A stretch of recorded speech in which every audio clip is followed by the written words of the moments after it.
De 10. Arrancamos. ¿Está grabando? Ya estamos grabando, Facu. Listo. Bueno, les voy a contar un poquito acerca de la formación y la trayectoria mía en esta rama de la salud, que es la kinesiología. Arranqué estudiando la licenciatura en kinesiología y fisiatría en la Universidad del Gran Rosario. Luego, cuando me recibí, como me interesaba esta área de la kinesiología deportiva y más que nada en fútbol, decidí hacer la diplomatura en readaptación deportiva y en prevención de lesiones. Seguí especializándome y hice un curso de preparación física en fútbol y el año pasado terminé el curso anual de medicina del deporte. Lo que respecta al área laboral mía, en la actualidad soy el kinesiólogo del primer equipo de fútbol profesional de Everton de Viña del Mar, en Chile, y soy readaptador deportivo en una clínica de medicina del deporte que es Sport Medicina Deportiva, ahí en Viña del Mar. Respecto a mi pasado o lo que hice anteriormente como kinesiólogo, bueno, fui docente de prácticas hospitalarias en la Universidad del Gran Rosario. Fui kinesiólogo del primer equipo de fútbol profesional deportivo Las Parejas. Y el año pasado tuve la suerte de trabajar como kine personal de Marcelo Larrondo, que es un futbolista profesional que ha pasado por equipos en Europa, ha jugado en Rosario Central, en River Plate, en Tigre, bueno, muchos clubes en Chile como O'Higgins. Así que bueno, nada, eso también fue una experiencia muy linda y obviamente que cada paso en cada uno de estos desafíos que tuve fue lo que me hizo crecer y obviamente experimentar y aún falta mucho más obviamente, pero bueno, también quería poder en esta clase, nada, compartir la experiencia de lo que fui viviendo en cada uno de estos lugares y que ustedes también puedan absorberlo y obviamente sacar lo bueno y obviamente lo malo para seguir creciendo. Bien, vamos al tema que nos amerita, el rol del kinesiólogo. ¿Qué rol tiene el kinesiólogo en un plantel de fútbol profesional? La verdad que es algo que yo cuando comencé a ver por la tele que el kine entraba al campo de juego, y por ahí se veía muy poco, no muchos subían acerca de qué hacía el kine en un cuerpo médico, qué hacía el kine dentro de un plantel. Tenía muchas dudas y en los 5 años que estuve en la facu, la verdad que fueron muy pocas veces las que pude visualizar eso. Creo que lo pude recién ver cuando me metí a trabajar en un plantel y ahí empezar a experimentar y ver en el día a día qué se hacía. Así que la clase esta también parte desde ese punto, desde decir, bueno, muchos chicos están estudiando y quizá se imaginan que puede llegar a ser un kin en un plantel. Bueno, acá la idea es tratar de poder sacar a luz eso que se hace, obviamente las cosas del día a día y las cosas que también se pueden mostrar, ¿no? Porque hay quizá algunas cosas que por nada, privacidad del grupo y muchas otras cosas no se pueden mostrar, pero sí las cosas básicas y lo que verdaderamente hace el kine están a simple vista. Así que bueno, la idea sería resumir un poco esas cuestiones. Bueno, con respecto a los puntos, obviamente es fundamental que el kinesiólogo sepa hacer evaluaciones funcionales. Estas nosotros las realizamos al comienzo de la temporada. También el tema de evaluaciones, si el plantel está con días de descanso a mitad de temporada, se puede realizar un control de esas evaluaciones, reevaluar para poder volver a ajustar el plan preventivo. Como dice en el segundo punto, la idea de realizar estas evaluaciones es para después poder planificar trabajos preventivos, ya sea de manera individual o de manera grupal. Yo tengo las dos experiencias. En el club que estaba anteriormente, yo las realizaba de manera individual, con Marcelo también las realicé de manera individual, pero ahora en el plantel que estoy actualmente se realizan más de manera grupal.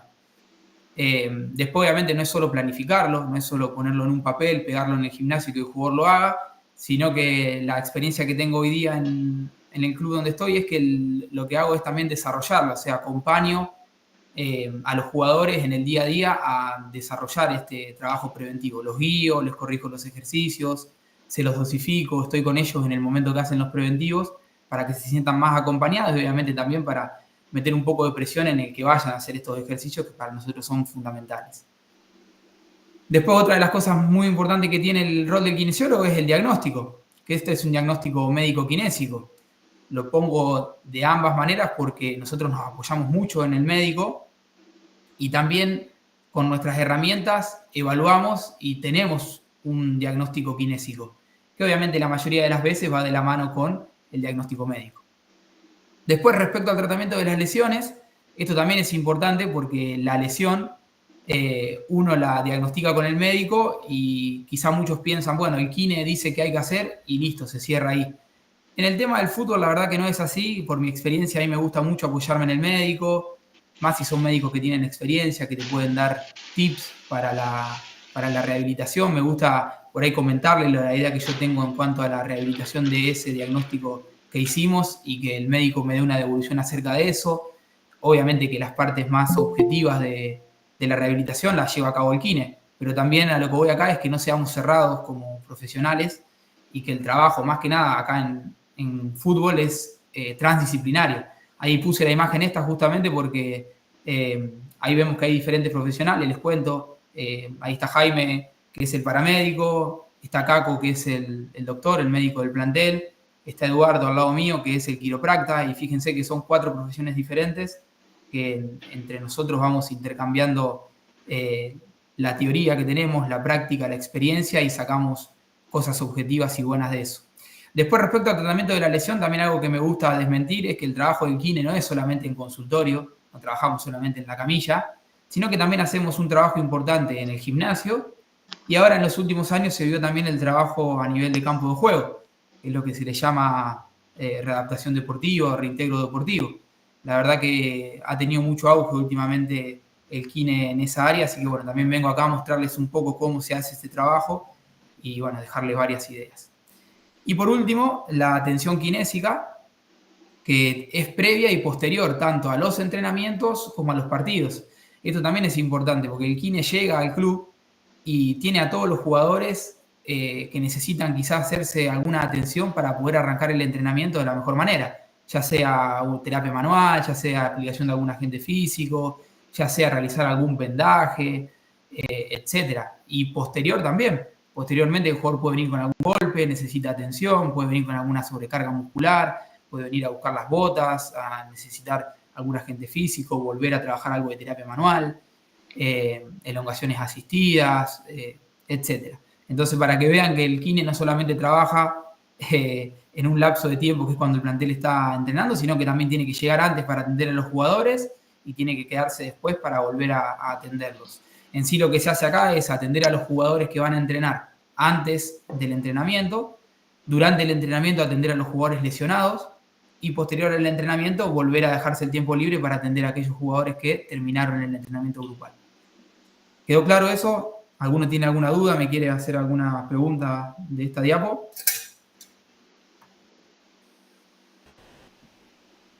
Todo claro. ¿Todo claro? Juan, ¿y vamos bien? Vamos perfecto, Facu. Bien, buenísimo. Ahora lo que vamos a hacer es describir punto por punto de estos tips o de estos roles que tiene el kine. Vamos a arrancar con la parte de evaluaciones, ¿bien? Acá yo le dejé un ejemplo de una evaluación individual que le hice a Marcelo Larrondo cuando trabajé con él el año pasado. A mí lo que me gusta aplicar en la parte de evaluación funcional es el FMS. Quizá muchos de ustedes los conozcan, o si alguno no lo conoce, les cuento un poco de qué se trata esta prueba funcional, este test funcional, que fue diseñado ahí, como dice, para poder identificar aquellos déficits, aquellas asimetrías que tenga el deportista, que aparentemente son predictivos de lesiones, bien, musculoesqueléticas principalmente. ¿Y cuál es el objetivo de esto? Poder visualizar cuáles son esos déficits, esas asimetrías, y poder generar ejercicios que sean correctivos de esos mismos, ¿bien? El FMS consta de 7 pruebas que ahora se las voy a nombrar y a mostrar para poder ponerlos en contexto, y se puntúan del 0 al 3. Obviamente 0 es la peor marca, 3 es la mayor marca. Al ser 7 pruebas, si la multiplicamos por 3, la mayor puntuación que puede tener el jugador es 21 puntos, eso sería algo ideal. Y después lo que se tolera como menor puntuación por el riesgo de este tema de la predicción de lesión son 14 puntos. ¿Bien? Si el jugador que tenga más de 14 puntos va a estar en un parámetro normal a bueno. El jugador que tenga menos de 14 puntos va a haber que trabajar mucho para poder a las pocas semanas o a los pocos meses tratar de volver a reevaluar objetivamente para ver si ha mejorado. Bien, para mostrarles punto por punto, vamos a ir y venir para también poder ver Marcelo cómo le fue y poder ser cuantificable el test. Acá tenemos las imágenes, fíjense, vamos a ir con el número 1, el Deep Squat. Esta es la sentadilla, ¿bien? Lo vamos a ver, Marcelo tuvo 2 puntos de puntuación, o sea, no fue perfecta la sentadilla, seguramente ha tenido algún déficit, que acá lo que yo evalúo principalmente, como ven en la imagen, es obviamente cuánto baja el jugador en el tema de sentadilla, a qué grado baja. Mirándolo de frente, lo importante es el tronco, que no se le rote, que no se le incline. Otra de las cosas importantes es la movilidad de tobillo, a ver si el jugador puede realizar la sentadilla sin necesitar una asistencia posterior o algún realce a nivel posterior del talón para compensar ese déficit de tobillo. A Marcelo eso le pasó, tenía poca movilidad de tobillo, entonces no podía, le impedía esa falta de movilidad de tobillo poder bajar normalmente y tenía que compensar con cadera, con tronco, etc. Entonces por eso la puntuación no fue 3, sino que fue 2. Necesitó un realce a nivel posterior. Después, el ejercicio número 2 es el paso de valla, ¿bien? Acá este paso de valla lo tomamos individual. Se hace un paso de valla con pierna derecha, un paso de valla con pierna izquierda. Alarondo también tuvo una puntuación de 2 y 2. Acá se evalúa así, tal cual como está en la imagen. Lo que evaluamos ahí es cómo pasa la pierna, ¿bien? Que ahí la pierna que se está evaluando es la derecha para ese deportista. Cómo la lleva hacia adelante y cómo la devuelve al mismo lugar. Y también en ese momento hay que evaluar el tronco, si se inclina hacia un lado o hacia el otro para poder decir si tiene una puntuación de 1, sería de 0, de 1, de 2 o de 3. Bien, perdón que me fui para el otro lado. Bien, después pasamos al incline, que ese lo que se hace es una estocada en línea. Como ven, el deportista se lo evalúa tanto de lateral como de frontal. Acá lo importante obviamente es como el ejercicio lo tiene que hacer sobre el, ¿cómo se le llama este? Bueno, no me sale, que alguien me ayude. Sería lo que tiene en el piso es como una marca que no puede salirse sobre eso, por ende es mucho más difícil hacer la estocada, no es que la hace en el piso, sino que tiene una marca delimitada y la estocada en línea tiene que ser perfecta. Por eso el jugador lo que tiene que hacer es tratar de tener la mayor concentración en la zona media para que el tronco no se le incline ni se le desbalancee. Por ende, también acá lo que vamos a evaluar es a nivel frontal, no solamente la inclinación del tronco, sino también vamos a evaluar el valgo dinámico de la rodilla que tiene apoyada adelante. Acá Marcelo también fue simétrico, pero tuvo 2 puntos, tanto de la pierna derecha como de la pierna izquierda. Bien, después vamos a pasar a la movilidad de hombro. Como ven, Marcelo en esto le fue bien, tuvo 3 puntos de cada lado, shoulder mobility. Bien, después vamos a pasar a lo que es la activación de la pierna extendida, que acá estuvo mal la imagen. Fíjense que el número 5 es activación de la pierna extendida y le pusieron estabilidad rotatoria. Y en realidad la estabilidad rotatoria es el número 7. Pero ustedes guíense por la imagen. Ahí lo que estamos evaluando cuando el jugador tiene la pierna extendida arriba es la flexibilidad que tiene de la cadena posterior. Cuando hablo de cadena posterior hablo principalmente de los músculos isquiotibiales. ¿Bien? Acá, si vemos la puntuación que tuvo Marcelo, tuvo 3 puntos también.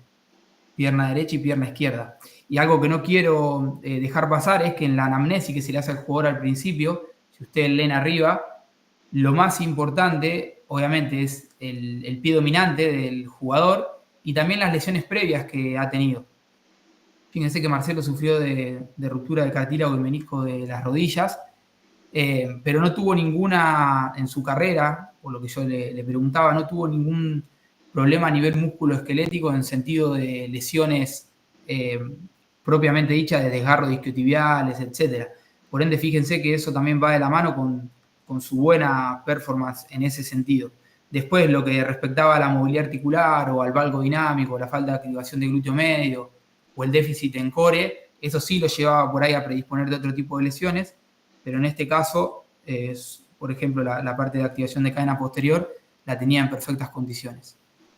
Después el ejercicio número 6 se tienen que guiar ahí donde dice estabilidad en push-up. Eso lo que tiene que hacer ahí es despegarse del piso, que es la imagen número 6. Veamos que a Marcelo le fue 2 puntos, por ende no la hizo perfecta.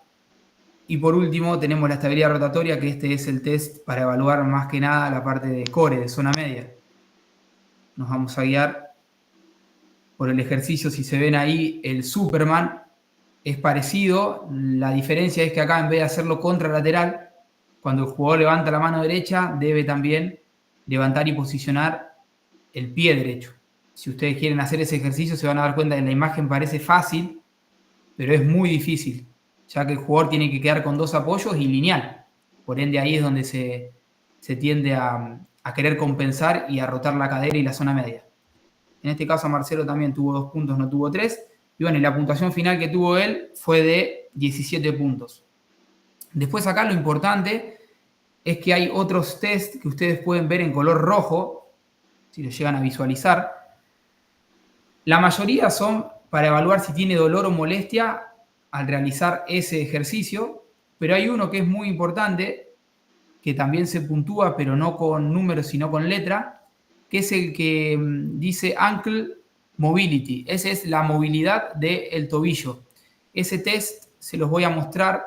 Primero vamos a hablar de la puntuación de Marcelo y de lo que significa esta puntuación. Fíjense que tienen la letra R, Y y G. Eso lo que significa, si se posicionan en un semáforo, son los colores rojo, amarillo y verde. Rojo está hablando de un color fuerte, por ende ese color lo que tiene que identificar en nosotros es una alarma, ¿bien? O sea, Marcelo en su pie derecho, en su tobillo derecho, tenía muy poca movilidad, entonces era una alarma para nosotros. Y si recuerdan que les dije que en el primer ejercicio de la sentadilla él compensaba esa falta de movilidad con un realce posterior, lo terminé de comprobar cuando le hice esta evaluación a nivel de tobillo. Pero en su pie izquierdo, en su pie derecho estuvo con color amarillo y en su pie izquierdo con color rojo. O sea, tenía también ahí una asimetría en relación a la movilidad. En ninguno de los 2 tobillos pudo tener color verde, que significaba una buena movilidad. Para no generarles tantas dudas, lo que voy a hacer es mostrarles este videito en donde se lo puede ver a Marcelo realizar estas pruebas funcionales de manera resumida, pero principalmente lo que les quiero mostrar es el ejercicio este de evaluación de tobillo para que puedan ver cómo lo hizo. Vamos a ver acá. Marcelo Arrondo. ¿Me decís, Juan, y si se ve bien? Sí, Facu. Bien. Ahí lo que pueden ver es la sentadilla. Fíjense que usó un realce posterior. Ahí tenemos el paso de valla.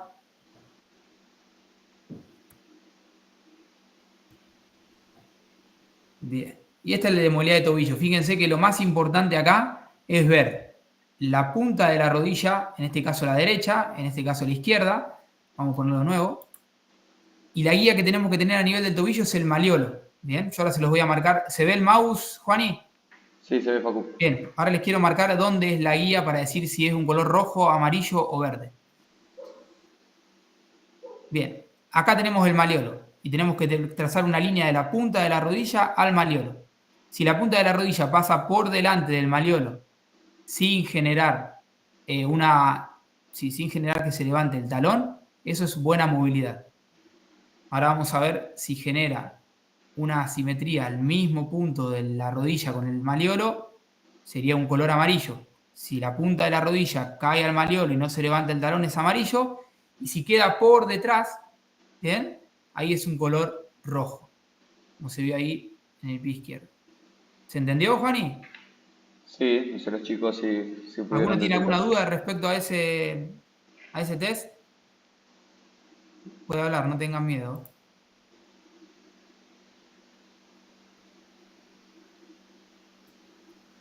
Seguimos entonces. Está muy bien, Juan, y se ve bien la presentación, ¿no? Sí, Facu. Bien. Bueno, acá lo que les traje sí es un ejemplo de una rutina preventiva que aplicamos ahí en Everton, que hacemos pre-sesión de entrenamiento. Esta rutina preventiva la dividimos en 2 fases. Yo me encargo de la primera fase, que es la parte de preparación del pilar, que le llamamos a la parte de movilidad articular y principalmente activación de core o de zona media. Y lo que hago es prepararlo a los jugadores para que después puedan hacer, antes obviamente también del entrenamiento y seguido a la rutina de preparación de pilar, puedan hacer ejercicios optimizadores coayuvantes.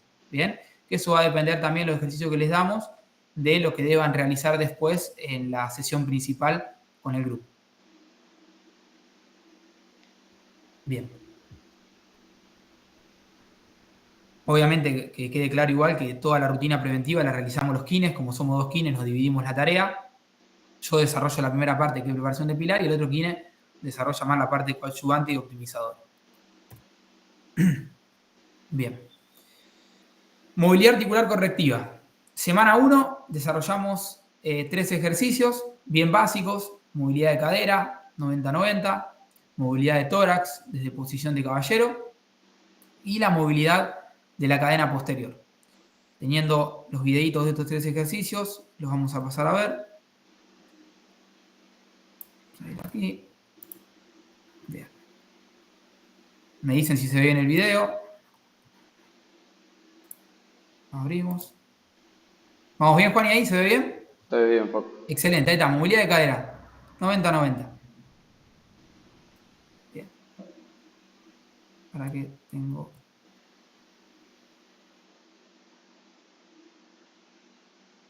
Ahí estamos. Bien. Vamos a movilidad de tórax en posición de caballero.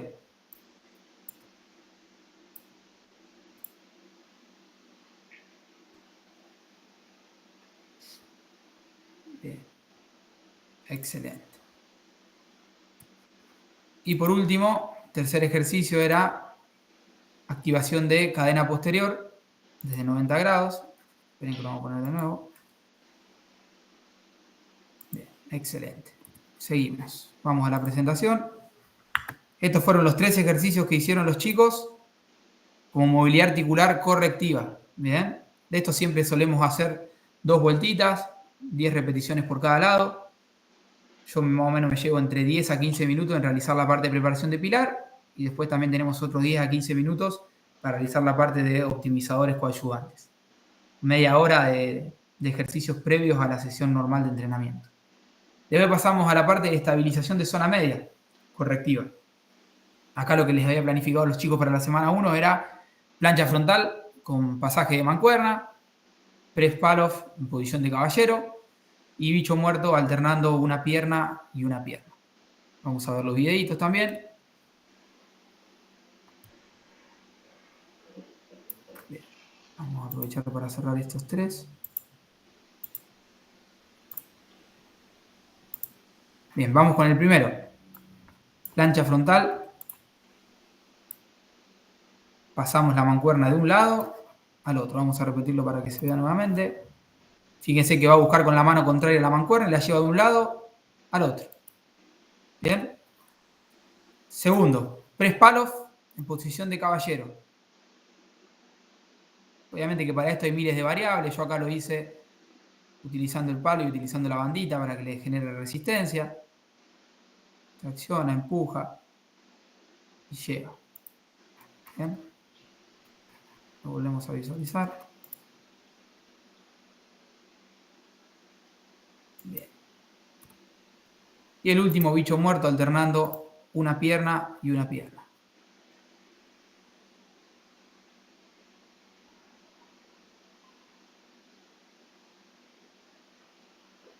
Bien. ¿Alguna duda ahí? Juan, ¿y se entendió bien? Se entendió bárbaro acá, Facu. Bien, excelente. Entonces, una vez que hicimos la preparación de pilar, los chicos hicieron la movilidad articular, hicieron zona media, ya pasan a hacer algunos ejercicios de control motor, optimizadores, algo de fuerza preventiva, lo muy, muy básico, muy tranquilo para que después puedan ir bien activos a la parte de la sesión principal con el grupo.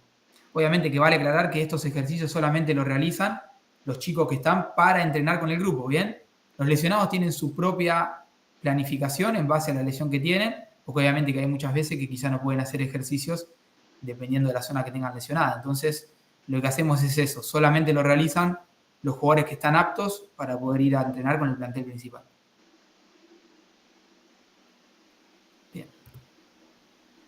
Bueno, y también, como tenemos rutinas preventivas o ya sea individualizadas o grupales pre-sesión, también hay jugadores que nos piden, en base a su condición física, que le realicemos alguna sesión de optimización post sesión de entrenamiento. En este caso, el arquero Franco Tornacholi, uruguayo, arquero titular de Everton de Viña del Mar, hace un par de años atrás tiene como antecedente que sufrió una ruptura del ligamento cruzado anterior de su pierna derecha. Por ende, lo que venía viendo es que ese músculo cuádriceps, ese músculo isquiotibial, en sí la musculatura de su pierna derecha estaba asimétrica en relación a su pierna izquierda. Entonces, al comentarme eso, había que planificarle algo de fuerza para él, pero que no lo condicione para poder seguir entrenando con el grupo y obviamente que no le genere ninguna sobrecarga y ni algún riesgo de lesivo, porque obviamente para poder hipertrofiar esos músculos se necesita una planificación adecuada, pero también teniendo en cuenta que los arqueros realizan entrenamientos que son de cargas altas. Entonces lo que se me ocurrió a mí es aplicarle BFR, que si algunos lo conocen, son banditas restrictoras de flujo, que lo que lo que nos beneficia eso es utilizar un volumen alto, pero una carga en relación al peso que tiene que levantar el jugador, que es bajo. ¿Bien?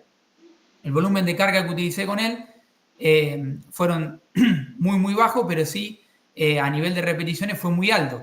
Él lo que hizo fue 5 series cada vez que entrenábamos de 15 repeticiones. ¿Bien? O sea, él tenía que hacer 75 repeticiones, obviamente con un descanso en medio de 30 segundos, y eso le generaba que en menos de 5 minutos terminemos el entrenamiento, pero que sienta que has trabajado como si hubiese cargado 120 kilos de sentadilla en una pierna.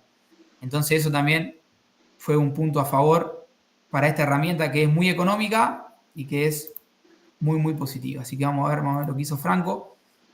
Utilizamos un ejercicio muy analítico, como es la cuadricera. Ahí se lo puede ver que está posesión, porque fíjense cómo está todo embarrado. Volvía de entrenar, de revolcarse. Así que ahí también tenemos las pruebas.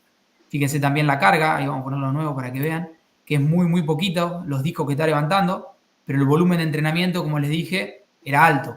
Bien, piensen que son 75 repeticiones y piensen que la bandita que tiene acá en la pierna le está restringiendo el flujo, o sea, no le deja llegar sangre a la zona o no le deja llegar demasiada sangre a la zona en realidad. Pero sí se siente un hormigueo, obviamente el jugador tiende a llegar a la repetición número 15 con una fatiga importante. Por eso también le damos los 30 segundos de descanso, pero a medida que van pasando las series, cada vez se le hace más difícil poder realizar el ejercicio. Pero bueno, después cuando le liberamos la bandita, siente un alivio tremendo y a nivel metabólico genera un beneficio muy importante. Facu, ahí Sí, Facu Marmisole levantó la mano. Sí. Te hago una pregunta, Facu. ¿Hay algún parámetro que, o sea, alguno debe haber, pero Dale. así por arriba, qué parámetros se usa para poner esa bandita? ¿Lugar, en algún origen, inserción? ¿Cómo va eso? Bien. Buenísima la pregunta, Facu, gracias por hacerla. Bien, ustedes si se fijan acá, a nivel de miembros inferiores, se la estoy poniendo la parte más proximal, ¿bien? De la pierna. Ahí lo que hacemos es a nivel proximal de la pierna para tren inferior, a nivel proximal del brazo, que sería la altura de lo que es la axila, si queremos hacer BFR a nivel de tren superior. Acá lo importante como parámetro, hay una fórmula que se realiza. Yo la realidad es que como ya hace mucho tiempo que la estoy usando a la bandita de BFR y tuve bastante experiencia con diferentes personas, diferentes jugadores, yo básicamente creo una zona segura para usarlo, porque obviamente que hay contraindicaciones, como por ejemplo que el deportista o que la persona tenga algún problema cardíaco, es una contraindicación para utilizar esta bandita, ya que está alterando lo que es el flujo sanguíneo, está generando una vasoconstricción. Entonces no lo utilizaría para ese tipo de personas. Pero sí lo que hago en zona segura es inflar el manguito. Obviamente que esto lo que tiene es estilo un tensiómetro para que se pongan en la cabeza esa idea. Se infla. La fórmula lo que hace es medir lo que es el pulso, bien, mientras vamos inflando. Suponte que podemos inflarlo a 200 milímetros de mercurio. Si vemos que al jugador en 200 milímetros de mercurio le desaparece el pulso, por ejemplo el pedio o el tibial posterior, utilizamos esa presión como el 100%, y lo que tenemos que hacer es disminuirla a un 70 o 80% para que trabaje con ese déficit, bien, nunca al 100%. ¿Se entiende? Ahora, yo lo que hago es, como vi que la zona segura es entre 160 y 180, teniendo en cuenta la experiencia del uso, primeras veces que lo uso a 160. Cuando el jugador se va adaptando a eso, lo máximo que lo uso es 180. Nunca me he pasado de eso y siempre me ha dado buenos resultados. ¿Por qué? Porque obviamente que realizar la fórmula, tomar la presión cada vez que lo hacemos, evaluar el pulso, eso te lleva demasiado tiempo. Y la realidad es que a nivel de fútbol el plantel por ahí es bastante intenso en el sentido de que necesitan que estemos arriba de ellos y es muy difícil por ahí tomarse el tiempo de hacer todo este procedimiento. Por eso utilizo la zona segura y la verdad que me da resultado. Buenísimo. ¿Queda claro? Sí, sí. Bien, excelente. ¿Alguna otra pregunta respecto al BFR que alguien tenga? Así lo charlamos ahora. ¿Alguien lo ha usado el BFR y me puede contar? Facu, no sé si me escuchás. Sí, te escucho. Mi pregunta es, ¿en qué parte del año metés esta hipertrofia, digamos por así llamarlo? ¿Si en pretemporada, en competición, post competición? No, ¿cómo te llamas? Perdón, porque no puedo ver en la pantalla y... Marcos. Marcos. Tengo problemas de pantalla, por eso no me puedo... No, tranqui, yo porque no puedo ver porque estoy en la presentación, pero te escucho bien, Marcos. Mira, la realidad es la siguiente. Acá con este jugador específicamente lo estamos trabajando durante la temporada. Lo que sí planifico muy bien es el tema del día en que lo estoy utilizando. Yo trato de no utilizarlo muy cercano al partido para que el jugador por X motivo llegue muy fatigado. Entonces lo utilizo el primer día de la semana que pueden realizar cargas altas. ¿Bien? Si ellos juegan el domingo, el lunes descansan, el martes hacen un regenerativo y recién el miércoles pueden realizar cargas altas. Entonces yo el miércoles utilizo este tipo de entrenamiento. Bien, lo trabajaría una vez por semana, digo. Las primeras veces lo trabajé una vez por semana. Ya estas últimas semanas ya lo estamos haciendo 2 veces por semana, pero lo que cambio es el grupo muscular que trabajo. Si un día trabajo la parte de cadena anterior, al otro día trabajo cadena posterior. Y estoy trabajando solamente la pierna que tiene la simetría. Bien, gracias. En este caso, la pierna derecha. Perfecto. Gracias por la pregunta, Marco. Buenísimo.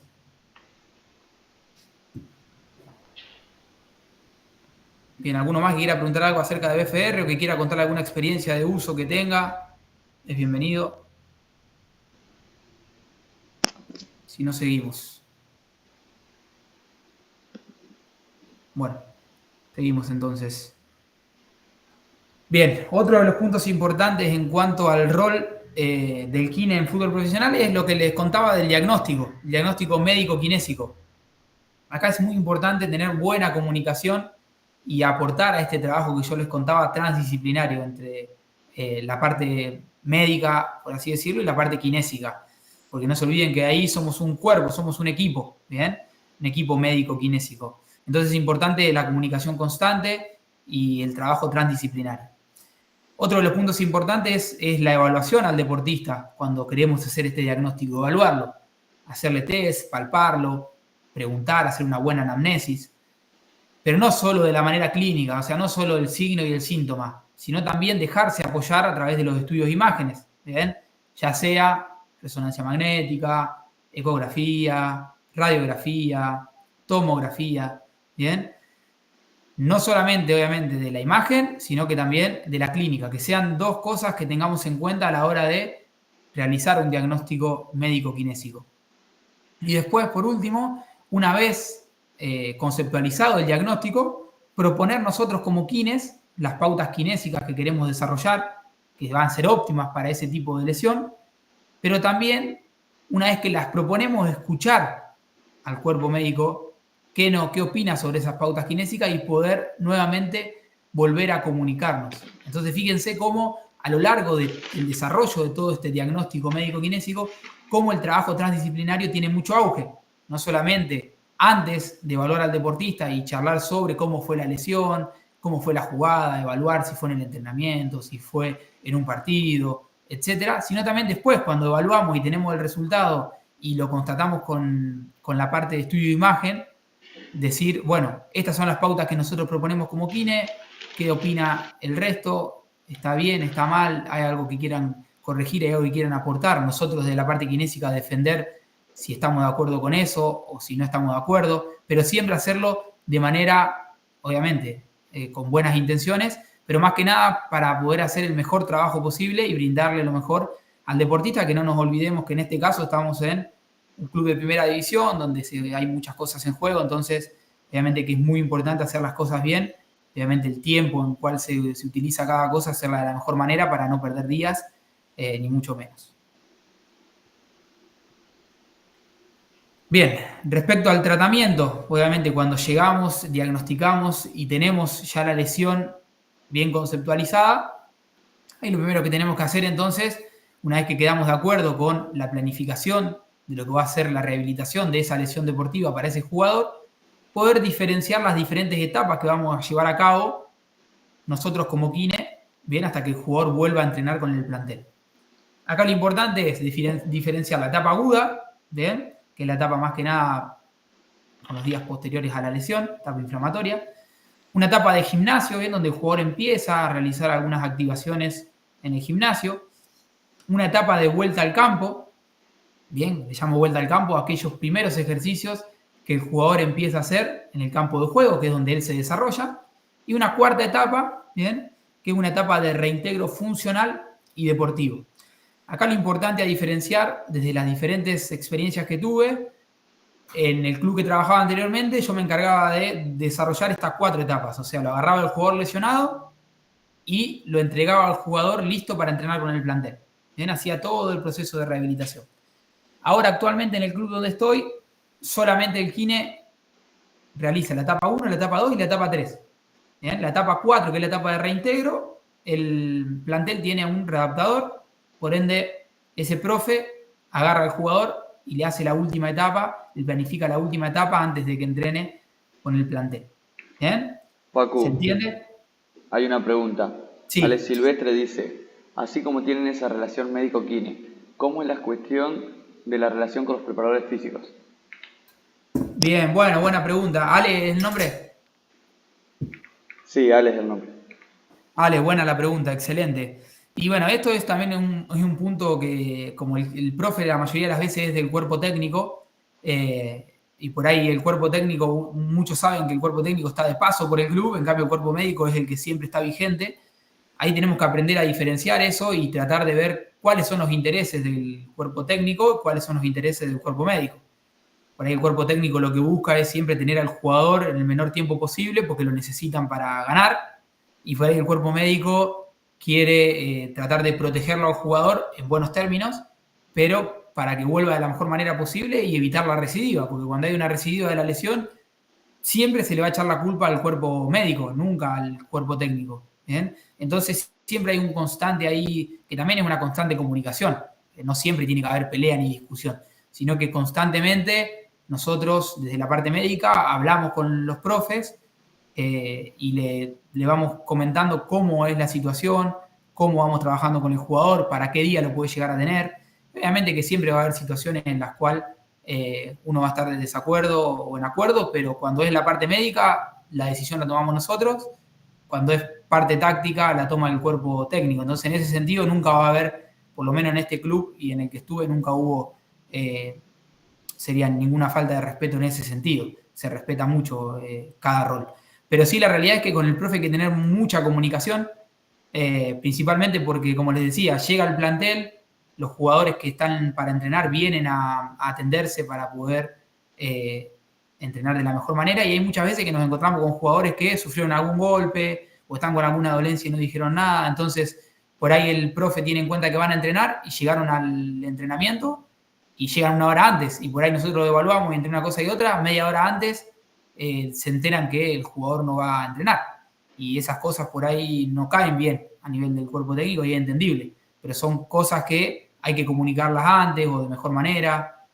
Obviamente que va a depender de la institución cómo se maneje, pero sí que con el profe hay que tener comunicación constante para poder ir dándole los avances en cuanto a la rehabilitación de los jugadores lesionados, ir contándole cómo va el plantel o cuáles son los jugadores que vienen por ahí a atenderse, cómo se sienten, pero sí que es una comunicación constante para poder hacer el trabajo de la mejor manera. Él necesita de nosotros y nosotros también necesitamos de él. Y en este caso, con el que más de todo tenemos que tener comunicación es con el profe que hace la parte de readaptación, de reintegro, porque él es el que agarra a los jugadores que vienen de trabajar en kinesio. Entonces, ahí sí hay que tener una comunicación importante. Perfecto, Facu. Bien, respecto a estas 4 etapas, ¿alguien me quiere preguntar algo? ¿Generan alguna duda? ¿Se entendió esto de realizar 3 etapas en kine y la última etapa la realiza otra persona? Si alguno quiere comentarme qué le parece, si tiene alguna opinión acerca de esto, de su experiencia, si se imaginaban que se trabajaba así.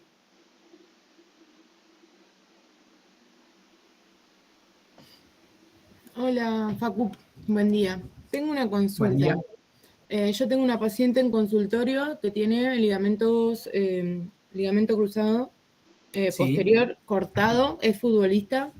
No se quiere operar porque no quiere estar fuera de cancha mucho tiempo. Sí.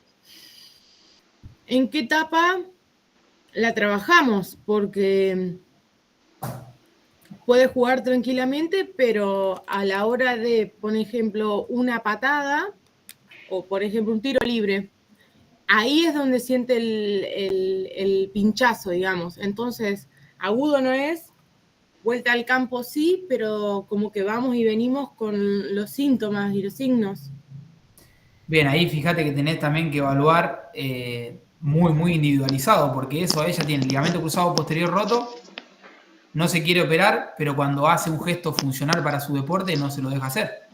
Entonces ahí va a estar en un tire y afloje, porque suponte ella capaz que en el gimnasio puede hacer todo.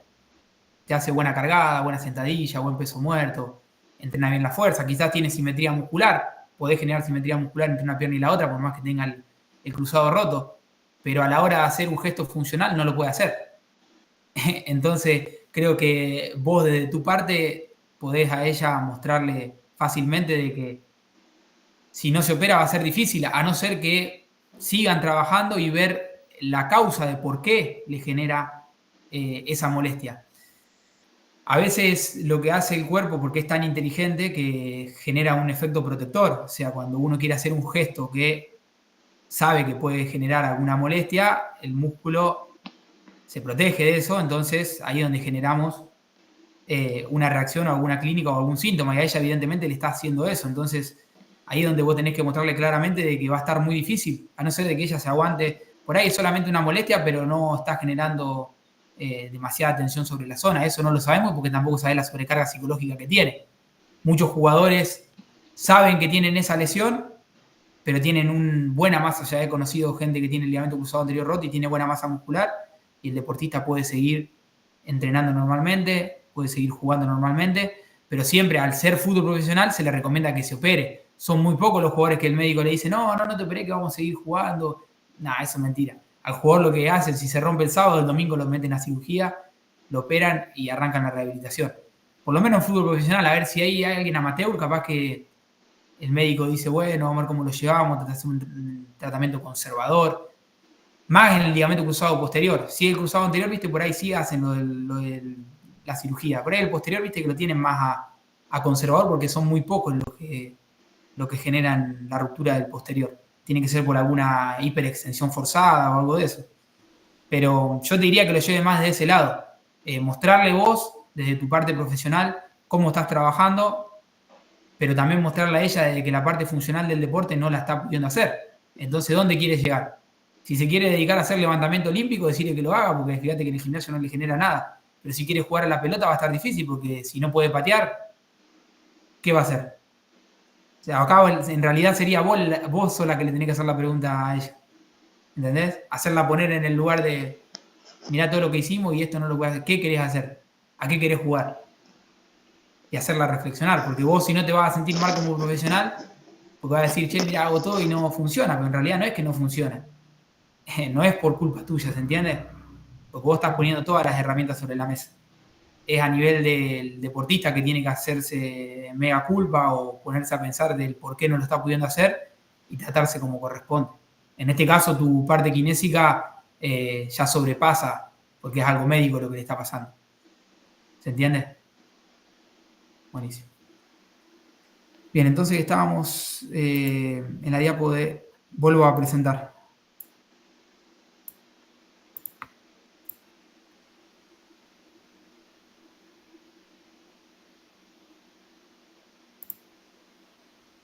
Saltamos, seguimos. Bien, entonces, ¿se entendió esta diapo? ¿Alguien tiene alguna pregunta más para poder pasar a desarrollar ya etapa por etapa? Todo clarísimo. Bien, vamos entonces, vamos con la etapa aguda. Fácil, cortita. Es una etapa que hace referencia a los primeros días post lesión, ¿bien?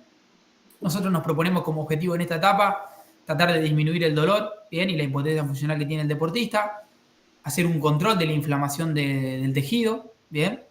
Y después como propuesta kinésica para esta etapa, simple, es más que nada la terapia manual, la aplicación de agentes físicos, utilizar la crioterapia más que nada en los primeros días, por ahí la terapia, la termoterapia, la terapia contraste más a los días posteriores, trabajar algo de fuerza isométrica si el jugador no le genera molestia, pero es una etapa la verdad que es en cierto punto bastante aburrida para el jugador, pero importante por el tema del control de la inflamación.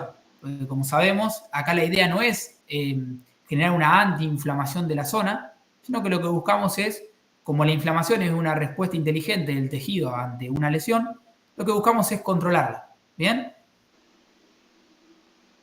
Después ya pasamos a la etapa de gimnasio. Obviamente que la etapa aguda, la etapa de gimnasio, dependiendo de la lesión, van a ser algunas al día 5, al día 6, otras al día 7, al día 8, alguna puede ser del día 3 al día 4. Eso no es específico, porque lo que nosotros hacemos es guiarnos más que nada por la clínica del jugador, ¿bien? Para pasarlo de la etapa aguda a la etapa de gimnasio, ¿bien? Buenísimo. En la etapa de gimnasio lo que buscamos obviamente es seguir generando una protección máxima del tejido afectado, seguir manejando el dolor, seguir controlando la inflamación con agentes físicos y equipos de fisioterapia, pero sí lo que empezamos a hacer más énfasis es en el trabajo de fuerza, ¿bien? Empezar a trabajar la fuerza isométrica, la fuerza concéntrica, la fuerza excéntrica, ya sea de extremidad inferior, de extremidad superior, de zona media, siempre y cuando sean la parte muscular del cuerpo que no está afectada, ¿bien? Obviamente si el jugador tiene un desgarro isquiotibial, no voy a llevarlo al día 5 al gimnasio y hacerle fuerza isquiotibial de manera excéntrica, eso no está en mis planes, no es lo indicado. Y también lo importante para nosotros es la parte de fitness cardiorrespiratorio, tratar de que el deportista pueda seguir manteniendo o no pierda tanto la parte aeróbica, ¿bien? Entonces la mayoría de las veces lo que hacemos ahí es trabajar en la bici fija, siempre y cuando la zona afectada no repercuta y no genere molestia, trabajamos la parte intermitente arriba de la bici fija. Bien, consejo que les puedo dar o principios de entrenamiento que me gusta aplicar en esta etapa de gimnasio, que sea de lo más simple a lo más complejo. ¿Bien? Esto lo han escuchado ahí en la facu, los que son estudiantes de química, se usa mucho como principio de entrenamiento. De lo poco a lo mucho, bien, obviamente el primer día de gimnasio no lo tenemos que sobrecargar al deportista, sino llevarlo de lo poco a lo mucho. De lo fácil a lo difícil, porque piensen que el jugador si está con alguna lesión, en su cabeza ya tiene algo desordenado o algo que le está molestando, y por ende si nosotros hacemos hacer algo difícil y está con algún miedo o alguna molestia, no va a funcionar. Entonces, de lo fácil a lo difícil y después el principio de individualidad. Es como les digo, no todos los deportistas, no todas las lesiones van al día 3 o al día 4 al gimnasio, no todas van al día 5 o al día 6, no todas al día 7 o al día 8, sino que esto es individualizado. ¿Alguna duda de etapa de gimnasio? Bien. Vamos a las pautas que me gusta utilizar o aplicar en esta planificación individual adaptada al deportista en la etapa de gimnasio. Me gusta siempre arrancar con la parte de tejido, que yo le llamo tejido a la parte de automasaje con el foam roll. Utilizar la movilidad articular, que es lo que le mostré en la parte preventiva. Utilizar el fortalecimiento del core, que también se lo mostré en parte preventiva. Activación de glúteo medio es muy importante, me gusta utilizarla, ya lo vamos a ver en algún videito. Trabajo de pliometría y pliometría.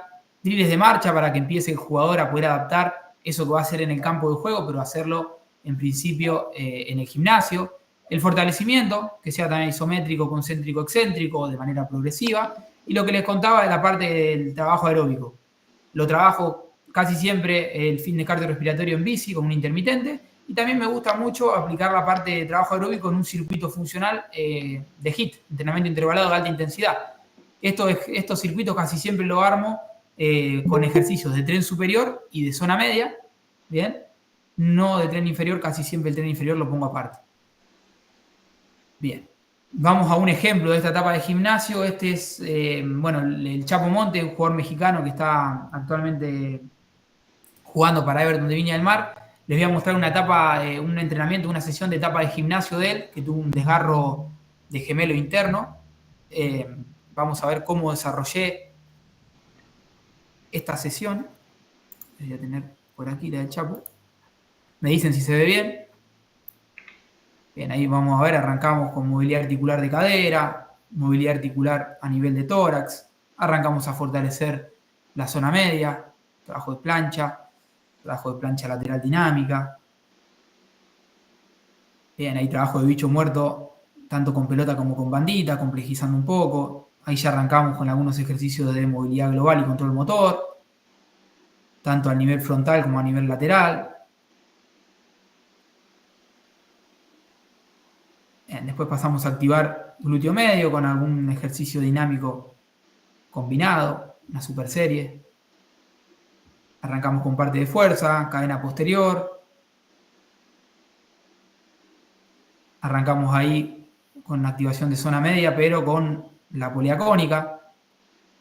Fuerza de tren inferior, cadena anterior, plancha. Y ahí ya con los gestos propios de lo que fue la lesión. Acá estamos haciendo aceleración y desaceleración.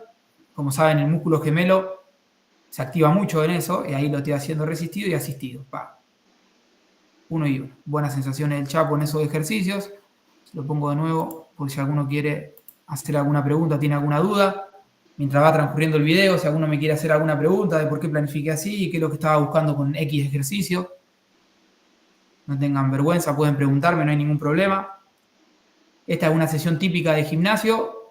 El jugador en esta etapa ya estaba haciendo vuelta al campo de manera lineal. Bien. Más o menos para que se den una idea, esto estaba planificado para un día 13, 14 para él. Tuvo un desgarro de 2 centímetros y 2 centímetros de gemelo interno de la pierna derecha.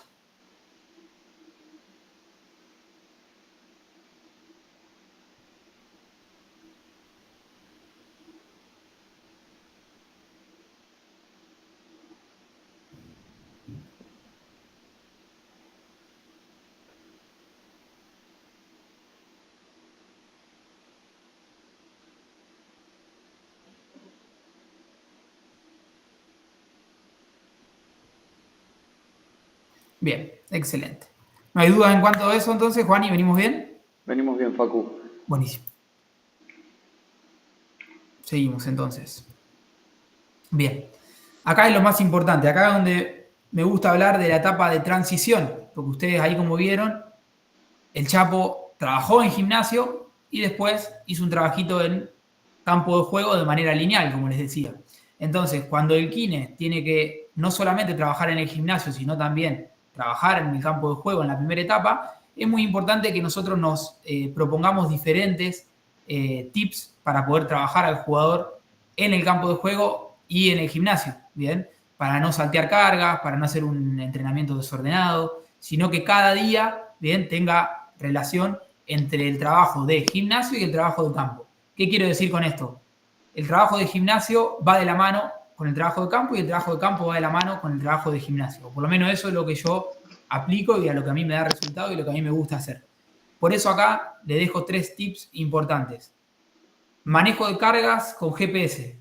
Muchos de ustedes se preguntarán quizás a qué me hago referencia con esto. A lo que hablo de GPS es obviamente un aparatito que usan los jugadores para cuantificar la carga que usan de entrenamiento a nivel de lo que es distancia, aceleraciones, desaceleraciones, volumen total. También hay un apartado que es HMLD, que ahora se los voy a mostrar, que es una cuantificación de la carga metabólica que tiene el jugador. Bueno, son todos parámetros que el analista de rendimiento, que el profe, los utilizan mucho para ver cómo el jugador estuvo en el partido, pero que a nosotros nos sirve desde la parte de kine para saber cómo estamos llevando a cabo la rehabilitación. ¿Bien? Entonces es importante que el kine tenga por lo menos conocimientos básicos acerca del manejo de cargas con GPS. O sea, no existe a nivel, por lo menos acá en Everton, que el jugador vaya al campo de juego a hacer rehabilitación y no se ponga el GPS. Eso estaría muy mal. ¿Bien? El jugador siempre tiene que usar el GPS para cuantificar la carga. Con esto no quiero decir de que si no usa el GPS va a estar todo mal, pero es importante que lo use porque va de la mano también nosotros utilizamos la sintomatología, utilizamos la clínica del jugador, utilizamos el estudio de imagen y también en esta etapa utilizamos el manejo de carga con GPS. ¿Bien? Después otra de las cosas importantes que me gusta utilizar es la progresión de lo lineal, o sea, que el jugador haga ejercicios lineales y luego haga ejercicios multidireccionales. Con esto lo que quiero decir es que el jugador no puede arrancar a hacer algo multidireccional y después trabajar lineal, porque estaríamos salteándonos muchos pasos. Así como también el jugador debe trabajar lineal, lineal con pelota, multidireccional, multidireccional con pelota. ¿Bien? ¿Por qué nombro esto? Porque el jugador juega con la pelota, entonces es importante que los ejercicios no solo lo hagamos para que el jugador corra y se deslice por el campo de juego, sino que también utilice la pelota, que es lo que más le gusta, lo que más entretenido es para él y a lo que después se tiene que dedicar. Y por último, que es el punto por ahí más importante para mí, a mi teoría y a mi manera de trabajar, es que, como les dije anteriormente, me gusta que el trabajo de gimnasio vaya de la mano con el trabajo de campo. Por eso lo que hago yo es dividir semanalmente los días por días de tensión, que es un trabajo de tensión tanto en gimnasio como en campo de juego. Después les voy a explicar por qué. Trabajo de duración, tiene que ser un trabajo de duración tanto en el gimnasio como en el campo de juego.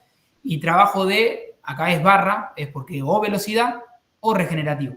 ¿De qué va a depender esto? De lo que el jugador me manifieste. Si llega al tercer día, supongamos lunes hace tensión, martes hace duración y el miércoles llega fatigado, le aplico un día de regenerativo. Si llega de buena manera, aplicamos velocidad. ¿Bien? ¿Alguna duda respecto a este cuadrito que alguien me quiera preguntar? No. ¿Vamos bien?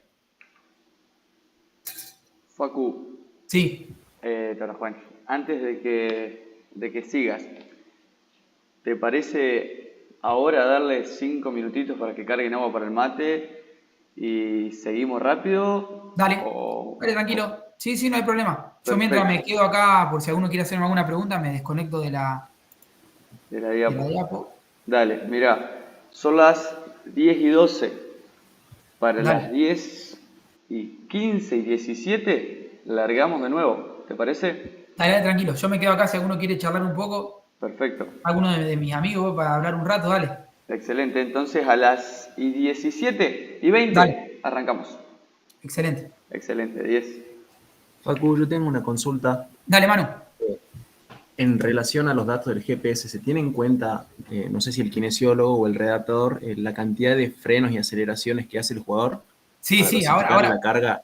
Sí. Ahora, Manu, en la próxima diapo, justo voy a desarrollar punto por punto de las 3 recomendaciones que yo doy para trabajar en campo, en la transición esa. Y ahí voy a dar un ejemplo de cómo se mide, por ejemplo, en Everton, la carga de GPS. Voy a hablar de las variables individualmente de cada una. Y te voy a mostrar aceleración y desaceleración, lo toman como un parámetro fundamental ellos. Y imagínate que yo, a nivel de, por ejemplo, voy a mostrar la del Chapo, que como nombré, tenía un desgaste